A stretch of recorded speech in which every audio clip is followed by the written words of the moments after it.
some 12,000 miles. The ship has crossed the equator twice. Cape Town and Madagascar and Sumatra are far behind. Other ships join up, and we arrive at Yankee Station off North Vietnam.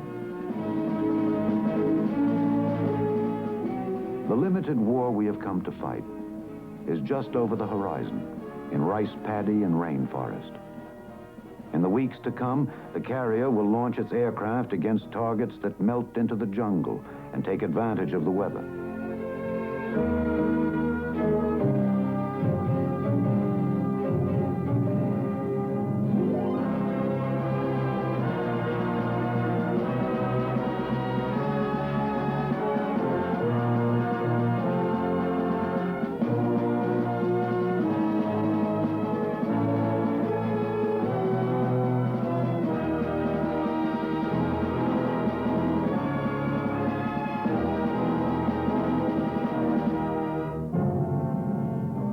This moment is the culmination of all training, though it go back through all the years of a man's career.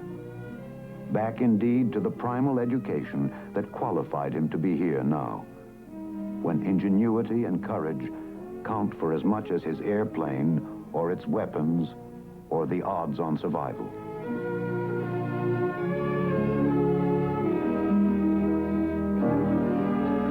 In response to sudden invasion in Korea, United States carriers moved overnight to furnish close air support to our outnumbered forces.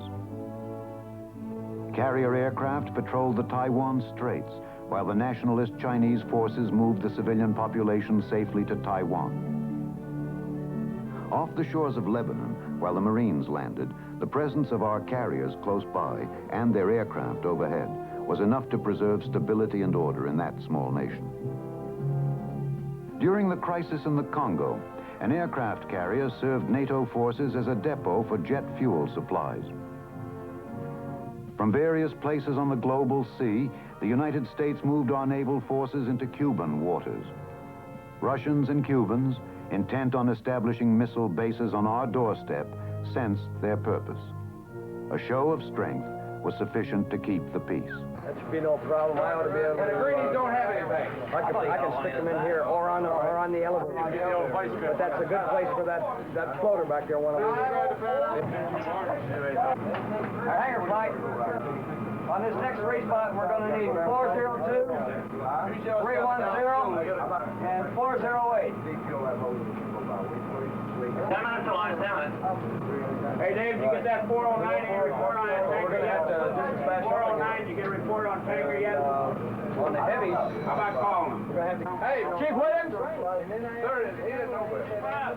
Okay, will you tell them that we'll fly 713, we'll send 737 down below. 6 is down, 506 is down. Today is Event 2 Bravo. Our mission will be an escort and flak suppression of a coordinated attack composed of 4 A6s and 8 A4Ds. Now, some of the things that we should be ever mindful about in this escort is a good lookout doctrine. Make sure they have all the information on the board here. All right, now we'll get into the actual attack portion of the flight. We'll be proceeding into the target on a heading of 090. The briefing is anything but brief. There is a great deal of information to impart. Just one of 10 going on in ready rooms throughout the ship. Roll out and proceed on ahead, and this will be the airplane on which the others will rendezvous.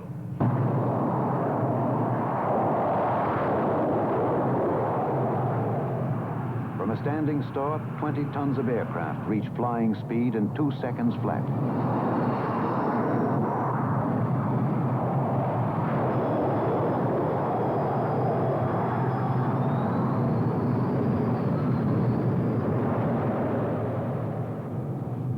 Every 30 seconds, another plane is sent aloft. 16 in quick succession.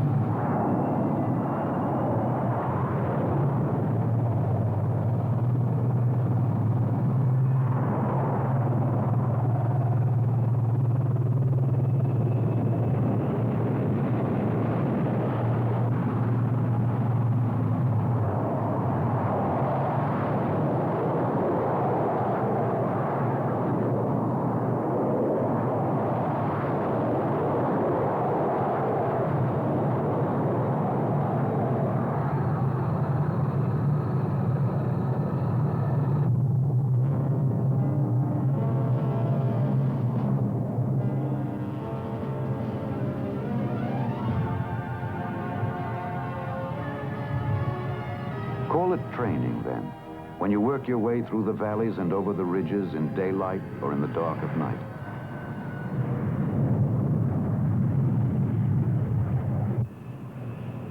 The Intruder will do this and find the target in all kinds of weather, for its radar system sees the terrain when the pilot cannot see it.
On your way to mountain and jungle, missile sites and anti-aircraft guns. A radar man in the carrier's CIC tracks you all the way.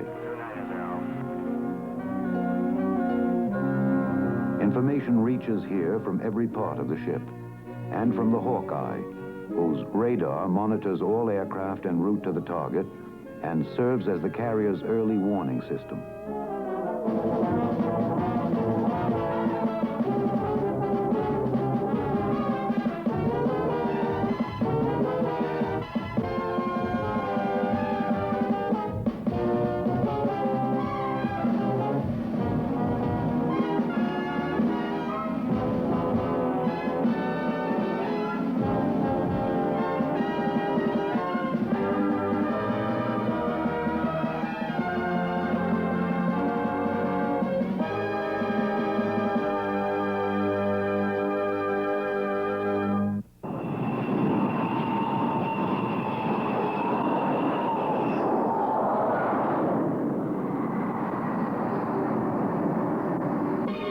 The Marine Corps concept of close air support goes back to 1927, when Marine aviators flew wood and fabric aircraft out of makeshift fields in Nicaragua.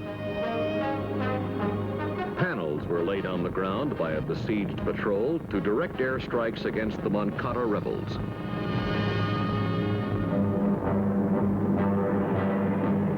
When World War II started, the Marines were ready, and Marine aviation was ready to support them. Aluminum aircraft had replaced those of wood and fabric, and radios supplemented the use of lay-down panels. Despite these refinements, weather was still a factor. Pilots and ground troops alike required positive visual contact before weapons were released. Despite the restrictions of weather, Marine close air support made significant gains. In Guadalcanal and Bougainville, Marines first worked a rough rule of thumb for bomb size versus distance to the nearest friendly. 1 yard for every pound of bomb. 100-pound bombs? The nearest Marine should be no closer than 100 yards away. On On Mindanao in the Philippine Islands, units of Marine aviation provided close air support for elements of the Army and guerrilla ground forces. Frontline observers vectored aircraft directly to immediate targets. The Marine Air Group at Zamboango on the southern tip of Mindanao received a unique commendation from the Army general commanding the troops in the area for their efficient and effective close air support work. The doctrine of the only American flyers to see combat between 1918 and 1941 had been proven. Close air support should be immediately available. It should be carried out deliberately, accurately, and in coordination with other organized units. It was a lesson well learned for another time, another place, Korea, and the bleak cold of the Chosin Reservoir. And always the weather, hindering Marine aviation from flying their primary mission, operations in support of troop activities in the field.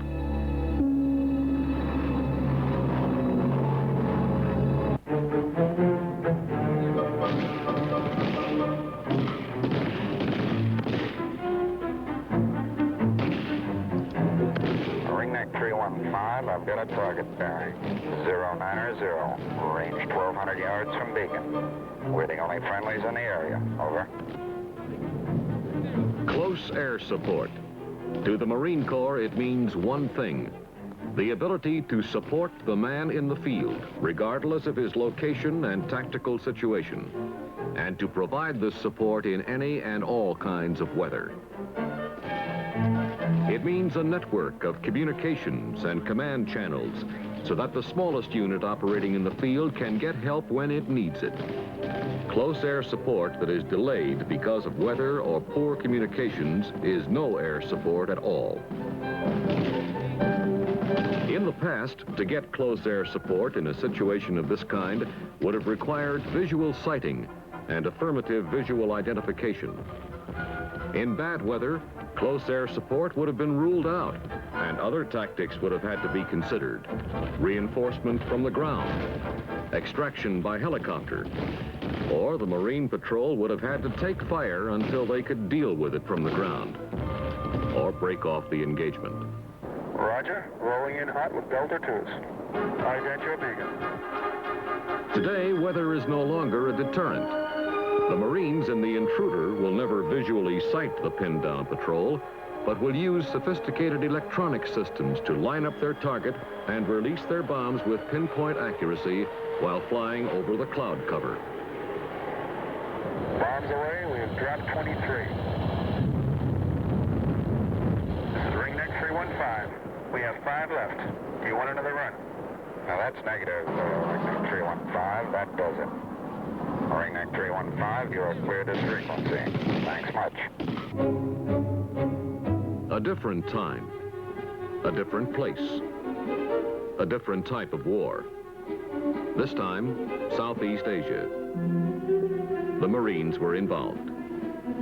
Their mission this time was to stop the infiltration of enemy troops into the south, to stem the flow of supplies and ammunition for those guerrilla forces already in the area, and to clear the area of hostile forces.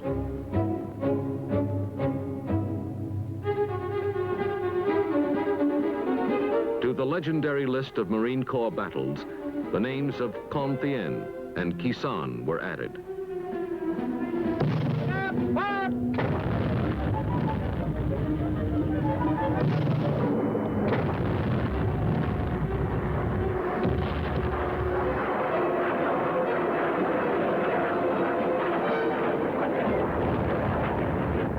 Quezon, where 300 sorties were flown daily, one sortie every 5 minutes.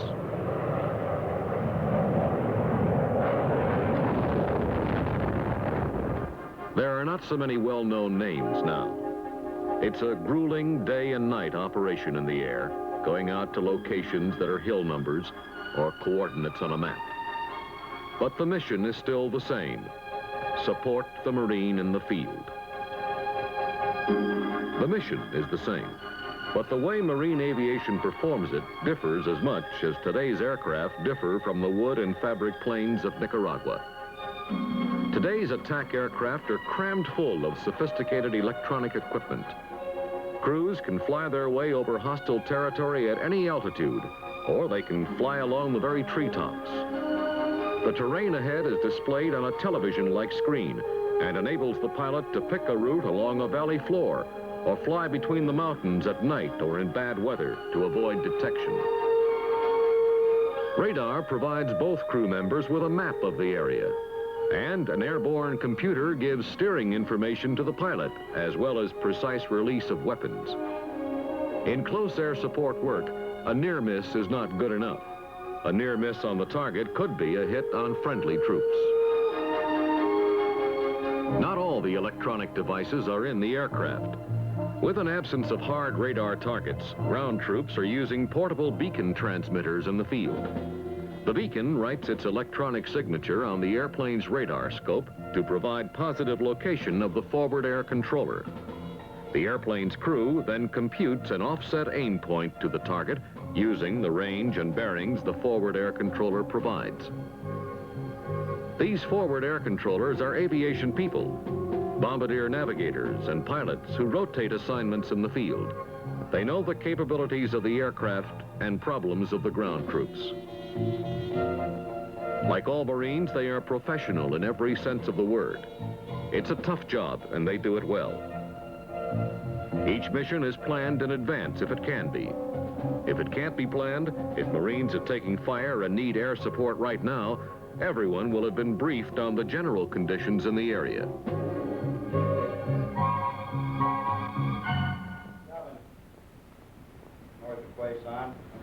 It started here, 16:30 every afternoon, 7 days a week. The general briefing for missions. The room looks pretty plush for a Marine Air Group briefing, but they had been at Da Nang for a long time. More typical surroundings would be a Quonset hut, 2 tents lashed together, or an aircraft carrier briefing room if the support missions were being conducted from a carrier. Progress on over into 922. All day, requests for air support have been coming in from field units. Troops under fire get immediate reaction. Other requests are passed up the ladder for consolidation. In addition to the primary mission to support ground troops, there are tactical targets to be scheduled. There are armed reconnaissance missions to be made, looking for movers, enemy trucks moving along ill-defined trails. And there are photo recon missions for BDA, bomb damage assessment. Priorities are assigned. But if you're pinned down and taking fire, these will be diverted to assist. And all the flight crews will be familiar with the general conditions.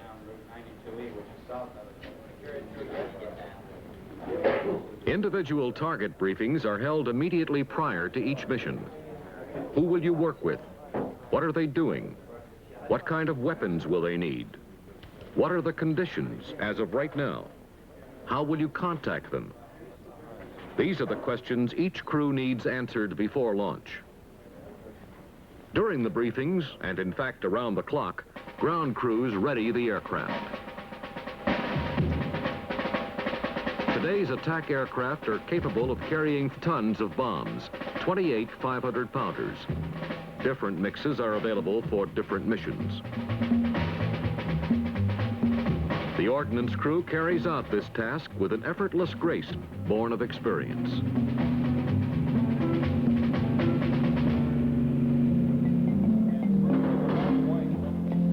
The flight crews of these attack aircraft, pilots and bombardier navigators, look young, but many of them have put in 20 or 30 missions a month.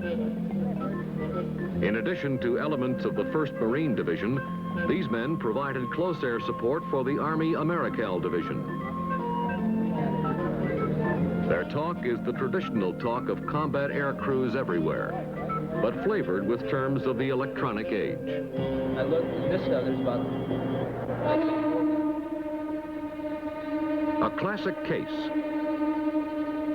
A Marine ground unit on radio relay duty was dug in on a hilltop hardpoint. Across the valley, there have been signs of enemy infiltration. There is a Marine patrol in the area.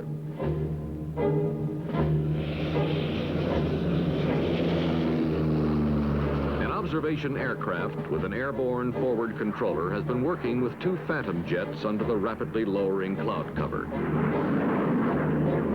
The Phantoms have to stay low, keeping the ground in sight to observe the white phosphor marking rockets. When the weather closes in completely, they have to leave. This could have signaled the end of the air support, but it doesn't. The forward air controller on the ground has plotted the target coordinates and is prepared to direct an A6A Intruder over the target. As the Phantoms are leaving, an Intruder crew is suiting up. There is much that has been done. There is still much to do.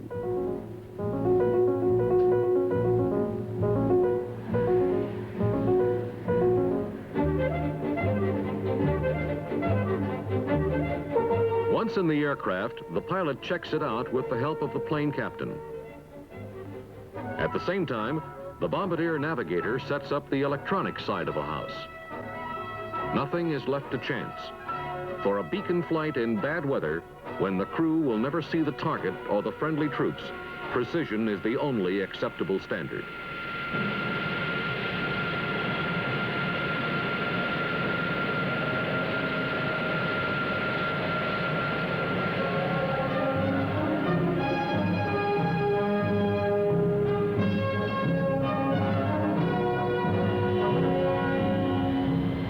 With their sophisticated electronic equipment, this crew could fly the entire mission without looking out the canopy. Today, they might have to.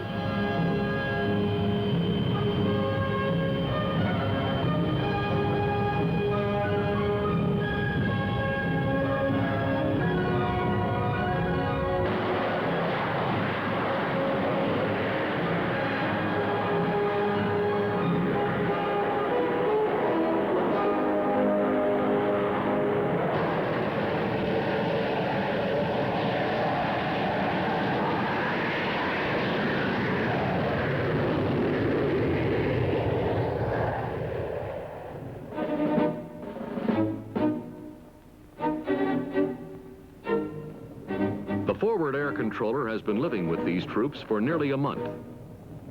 Having flown in the aircraft, he knows exactly the information its crew will need for accurate weapons release. The signal transmitted by the beacon will be picked up by the Intruder and enable the crew to pinpoint its position. The bombardier navigator, using this as a known location, will, with the aid of his airborne computer, be able to direct the pilot to the exact point in the sky for proper weapons release to hit the target. Roger, 3 miles, cleared hot. Roger, Charlie. 368, 3 miles, cleared hot. Roger, 3 miles, you're cleared hot. Roger, cleared hot. 368, bombs away, switches safe. Roger, bombs away, switches safe.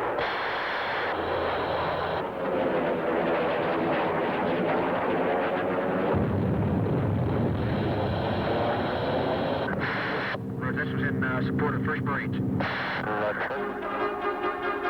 The pilots never saw the target, but they were able to support ground troops accurately while safely above the clouds well out of reach of small arms fire.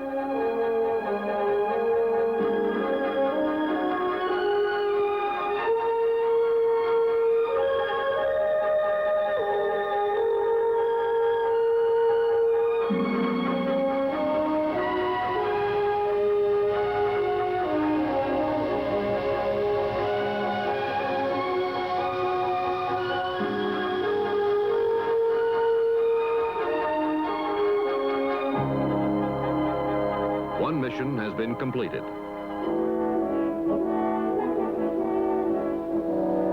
After refueling, the aircraft will be rearmed for the next one.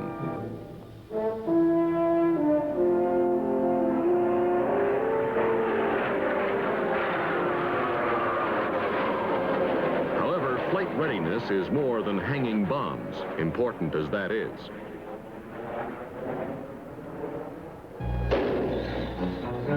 Landing gear is cycled. Engines due for inspection or overhaul are changed on the spot. A radar dock provides facilities for complete ground checks and maintenance of electronic equipment. Some aircraft even get a quick bath. Like the missions themselves, this is around-the-clock operation.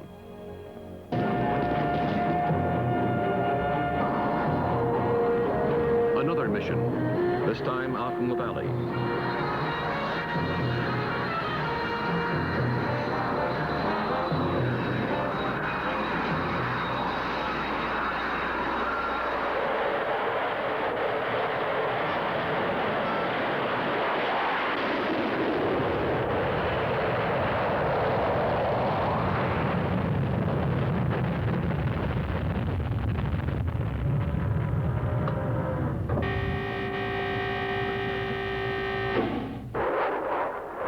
En route, the pilot checks on a save-a-plane, a program that tells him where artillery is being fired.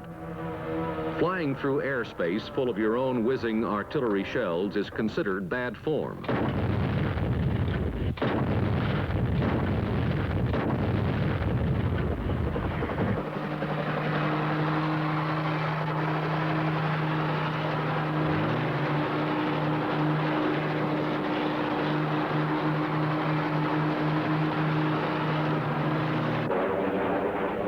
This pre-briefed mission is timed to be on station if the patrol needs air support.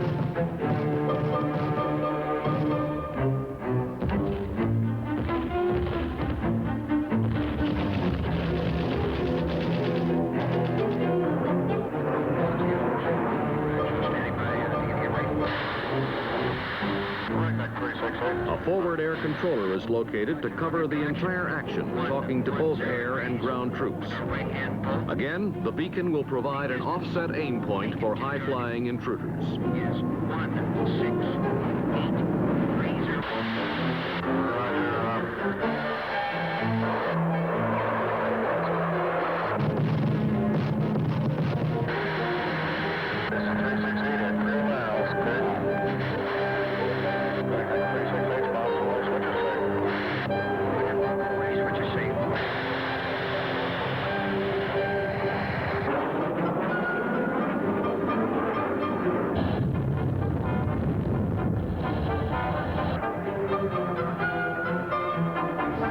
Another objective gained. Another mission accomplished. This windswept airfield is 200 miles at sea. 600 miles from the inland targets its aircraft have just destroyed. The presence of this attack aircraft carrier has been felt half a world away from the United States.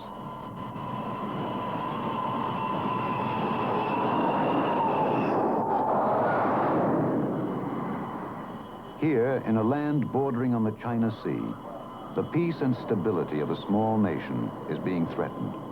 A place and a people our country is committed to defend because we are dedicated to the idea that peace is worth preserving.